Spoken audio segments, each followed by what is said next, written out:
De nieuwe single Samen ging als een tierenlier. Ja, het is heel leuk. Het gaat echt hartstikke goed. En hij heeft in heel veel tipparades en top 20 of 30 gestaan. En bij jullie natuurlijk de oranje kroon gehad, dus dat is helemaal super. Ja. Is het begin van heel veel wat komen gaat? Nou, dat hoop ik echt wel.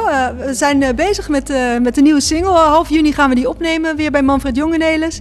En die komt tussen half en eind augustus komt die uit. Dus ja, ik hoop natuurlijk dat weer zo gaat als nu. Ik bedoel, het smaakt naar meer. Je verwacht het niet. We gingen dit eigenlijk opnemen, want we hadden het eerst geschreven en gemaakt natuurlijk. En toen dachten we, ja, toch best wel leuk, laten we het gaan opnemen. En bij Manfred gedaan. En dat was ook allemaal, ging ook wel. Toen was het geproduceerd. Toen dacht ik, ja, toch maar uitbrengen, want het toch wel leuk. En toen kwam dit. Dus dat verwacht je eigenlijk niet. En je hoopt het natuurlijk stiekem wel. Want bedoel, daarvoor ga je het ook uitbrengen. En dat is hartstikke leuk, joh. Dus ik hoop dat de volgende single, en die wordt ook weer superleuk. Ik heb er echt heel veel zin in dat die net zo gaat, weet je wel. Ja. Komt er dan weer net zo'n flitsende clip bij? Ja, dat hoop ik wel. Ik ben alweer helemaal aan het verzinnen hoe ik het wil. Dus die komt er zeker bij, ja. We hebben wel al een aantal nummers uitgezocht die we op een album willen.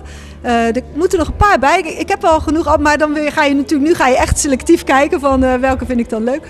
En elke week komen er wel weer, weet je, dan ben ik weer aan het schrijven, heb ik weer ideeën en ben ik weer aan het schrijven. Dus gaat allemaal gewoon door.